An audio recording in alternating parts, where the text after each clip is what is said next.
What's going on, everybody? Welcome to another Angle of Pursuit podcast, your fantasy football, sports betting, and NASCAR home here at fakepigskin.com. I am your host, Kyle Robert. You follow me on Twitter at NotoriousKRO.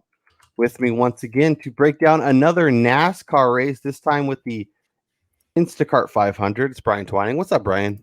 What's up, Kyle? Man, what a race that was last Sunday with both of our best bets, Brad Keselowski and Kyle Larson, finishing top three, and your guy winning the race. Oh, so good.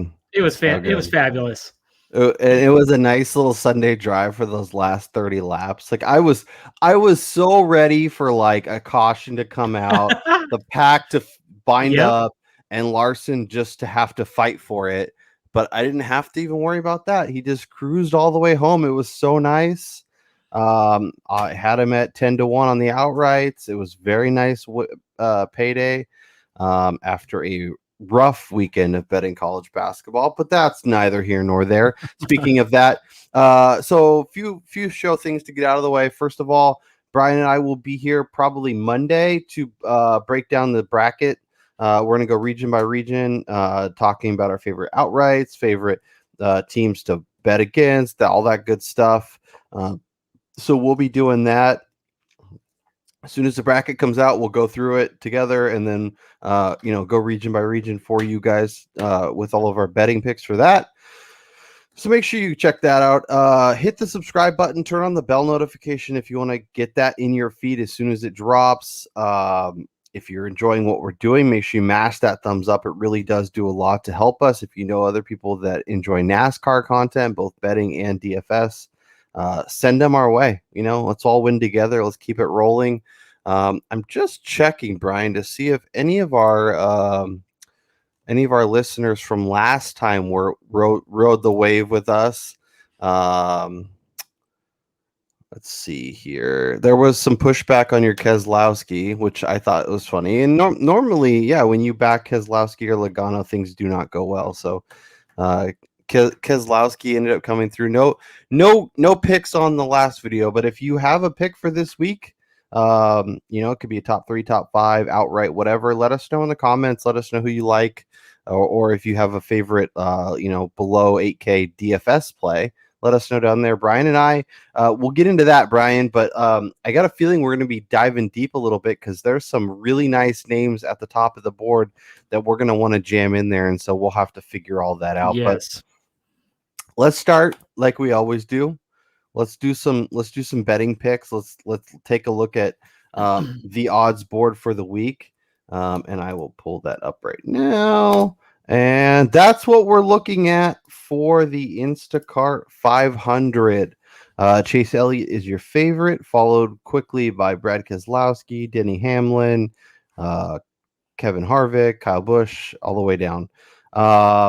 Did you have an initial lean when this board came when the odds came out, and kind of where's your head at with all these odds? Because we were talking a little bit before the show, and this is a very interesting race. There's a lot of compelling cases you could make for a lot of different drivers, but after seeing the initial odds and kind of getting in the flow of things, where's your head leaning? What are you thinking in terms of outright market?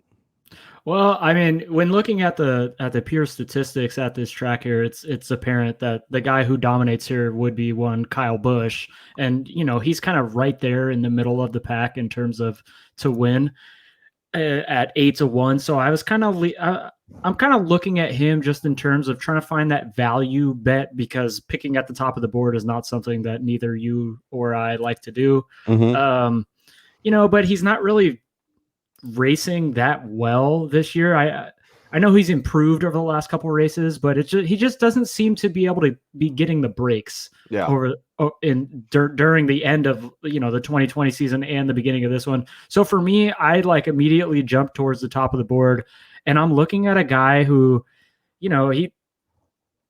last week he ran pretty bad considering he started on the pole, and that's Kevin Harvick. Mm-hmm. I mean, he definitely kept with the trend at Homestead where the driver starting at the pole position had only won once there. So that was definitely something that I avoided. But looking at his numbers here, this guy's average finish of 5th over the last 6 times here And the last time he started 18th, which is where he's starting from at this track, he won. Yeah. So yeah, I mean, I'm looking at his stats at intermediate tracks with the 1 mile oval. Over his last 15 races, he's got 5 wins, 12 top 5, 15 top 10s. Digging into my spreadsheet, over his 50 races, he's got 6 wins. He's got 30 top 5s. He's hitting 60% of the time. So, if you don't even want to take that outright market, you can look at that. I know the top three is plus 190 here. Let me pull that. I'll put the odds back up for those on YouTube.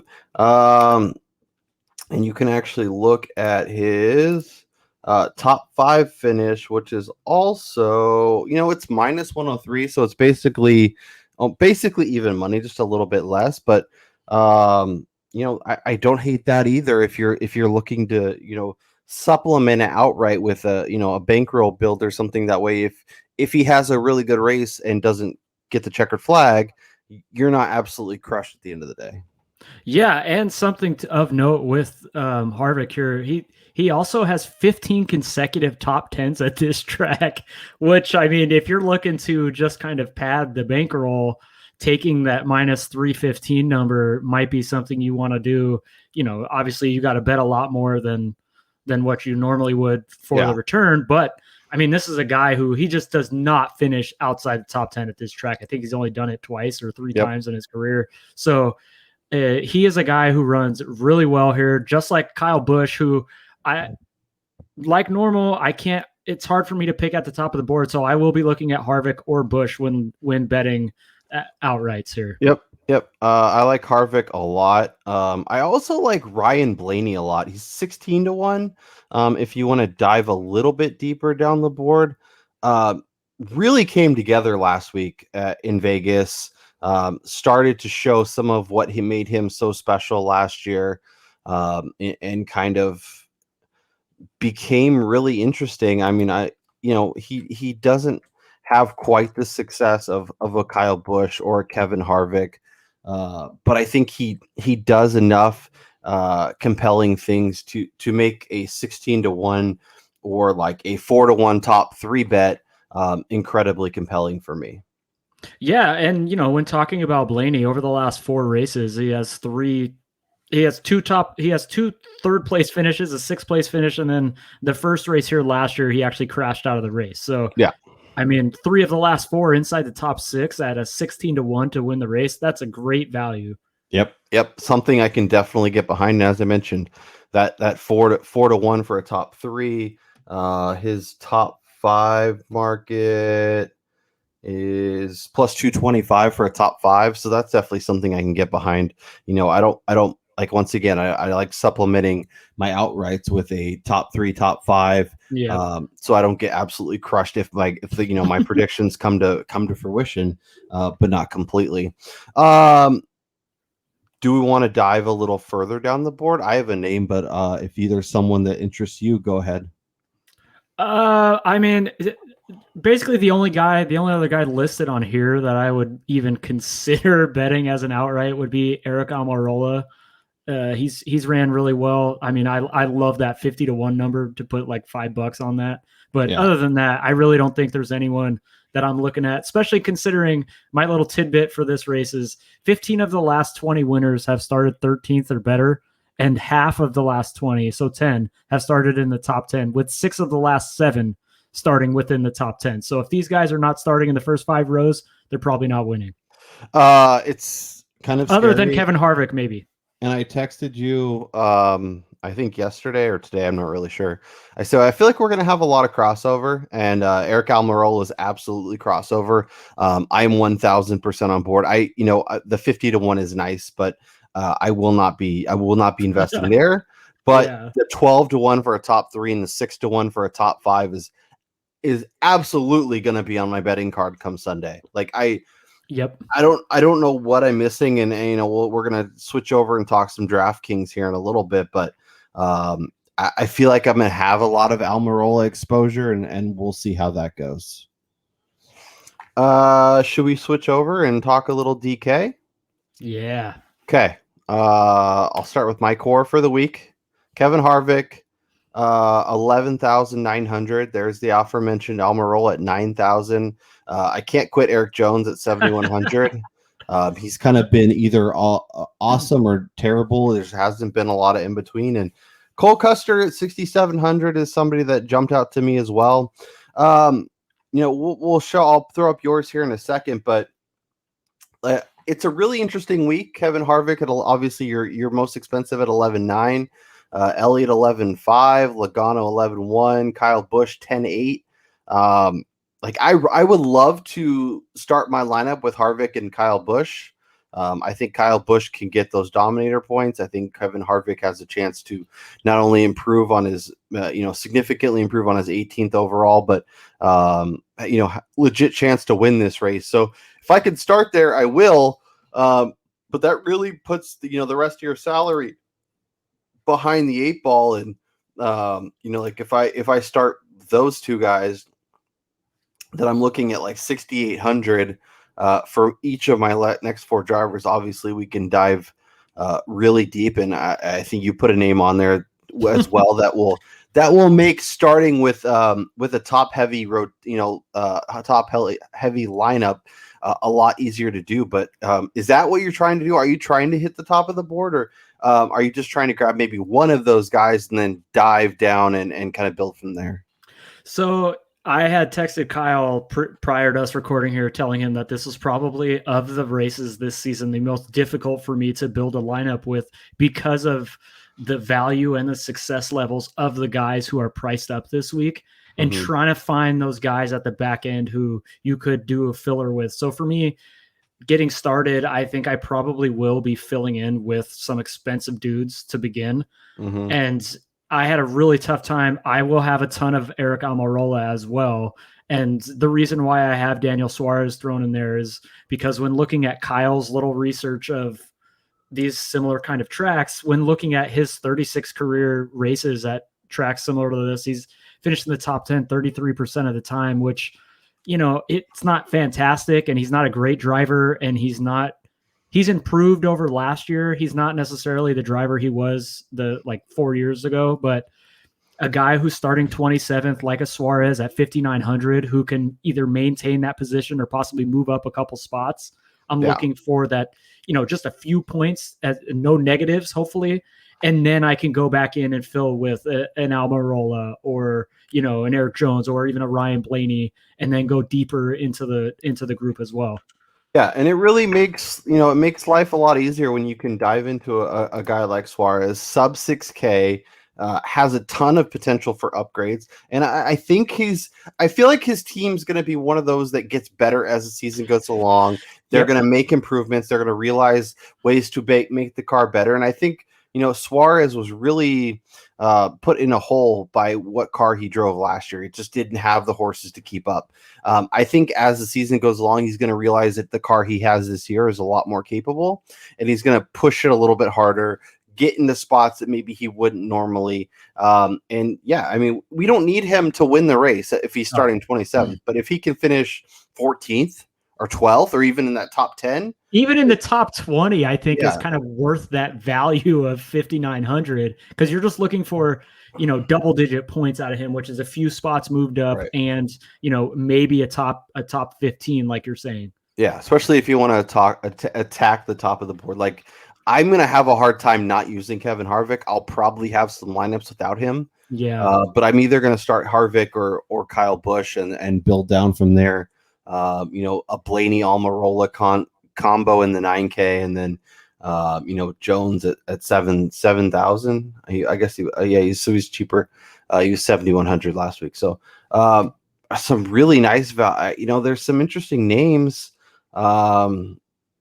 Sticking with Almirola real quick, the only thing that would scare me off from him is the fact that we've seen it each week going into here, where there's that one guy who is starting at the back of the pack who is priced, a little bit higher than what normally that starting grid would warrant because of their success at this track.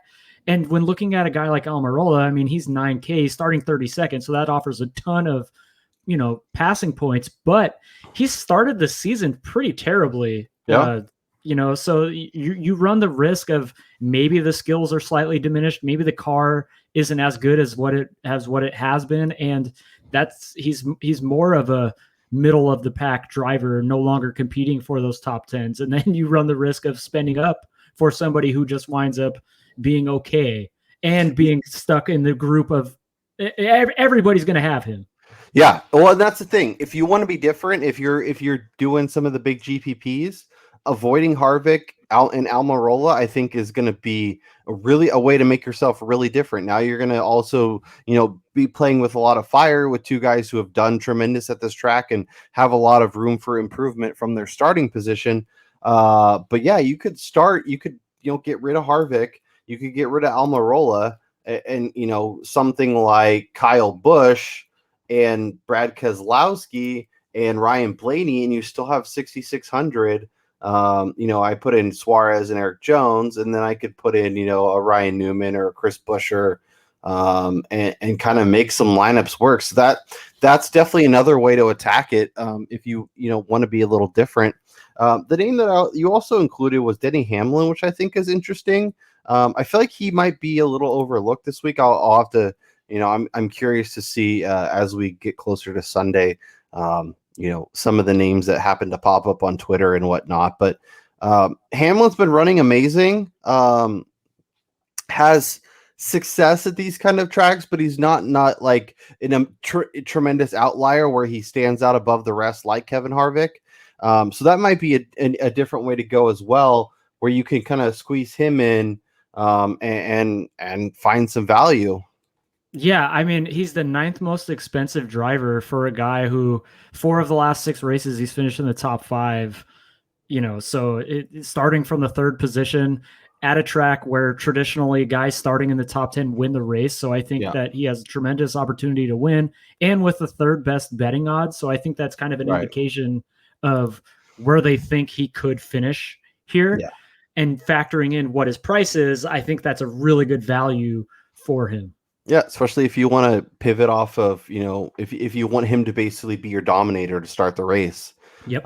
You could start some really interesting lineups with Blaney and Hamlin and Keselowski and really have a lot of flexibility. So, let's slow down with Big Bad Brad. We can't go 2 weeks in a row here. If Brian's pivoting off of Keselowski, that means you all need to hop on board. That's music to my ears. But yeah, no, there's just a lot of I think flexibility if you start with a few names in that 9K range. But like I said, I'm gonna try and jam in some of the higher price guys and go from there, because it's obviously a hell of a lot more comfortable to have a Hamlin and a Larson and an Almirola and in your lineup and feel really good about it. Where if you're diving down and going Suarez and Buescher and Eric Jones and Ricky Stenhouse, like there's a hell of a lot more risk, but a ton of upside too in some of the bigger contests. So pretty wild. I did want to mention William Byron real quick. I do think that he's still underpriced at 8,300 for a guy who has 2 consecutive top 10 finishes. He's got to win this year. He finished top 10 here twice last year. His average finish at Phoenix during the Cup Series is 14th, and then he has his only season in Xfinity finished top 5 in both of those races. So this is a guy with good success here at only 8,300. Who's starting in the 9th position. I just don't understand why he's still so cheap. I don't know. I feel like his prices are going to skyrocket as the season rolls along, and he's a lot closer to the Hamlin Keselowski group than kind of that 2nd or 3rd tier than anyone wants to admit. And I'm 100% with you. I think he'll be an interesting kind of way to be a little bit different too, because you can go off of Ryan Blaney and on to William Byron for $1,000 savings, and kind of have him be one of your second quadrant guys, and kind of do a lot for you. Watching this Oklahoma game, man, these stressing me out. As I mentioned, Brian and I will be back on Monday to break down all of the March Madness bracket. We'll go region by region. We'll talk about our favorite picks, favorite teams to fade in your bracket, ways to bet on some of this. It should be really interesting. You can make a lot of compelling cases for a lot of these teams. Brian, I think we've reached the tipping point, which means one and only one thing. What's your best bet for the Instacart 500? Well, I just talked about him for a guy who is still underpriced on DraftKings and still undervalued in the betting market with the 10th best odds here at 20-1, and that's William Byron. I think if you're going to play it safe, I think you're going to take him top 10 minus 134. I think that is pretty much a shoe-in, but I don't like playing it safe, so I'm going to go William Byron top 5 as my best bet at plus 275 here at Phoenix. That is fun. So here's what I'm going to do, Brian, and this may be the last week I do it. I'm going to take Eric Jones for a top 10 at 4-1 odds. He's starting. I like that. He's starting 14th, so that means 4 or 5 places he has to move up. I think he's a super solid driver. I'm a big fan of his this week. As I mentioned on DK, I like him a lot at 7,000. But 4-1 for a driver that has finished 36% of the time in the top 10. I think a driver that does really well in general at these kind of tracks, and just ready to succeed. My dog is not happy. He's judging me from the corner. He said we're not doing Eric Jones again, and yet he's upset at the Boston hat. That's it. I threw that on just for you. You're welcome. Yeah, I'm riding with Eric Jones. Like I said, I have Ryan Blaney at 16-1, Amarola 12-1 for a top 3, 6-1 for a top 5. I like both those quite a bit. Apparently your dogs are not happy with my picks either, so the canines are barking at my picks, but it's okay. I like them. Playing off of my Larson win last week, we'll see how it goes. I'm sure it'll go terribly because 2 weeks in a row, who could call it? For Brian Twining, I'm Kyle Robert. Make sure you smash the like. Make sure you subscribe and turn on the bell notifications so you can join us NCAA March Madness. Thanks to you who checked out my golf picks. Hopefully those go well this weekend. We'll see. I'm going to try and get Bobby Adcock back on for all of the majors. So if you're interested in golf betting for the majors, we'll try and get some content out for you as well. For Brian Twining, I'm Kyle Robert, and we'll talk to y'all next time.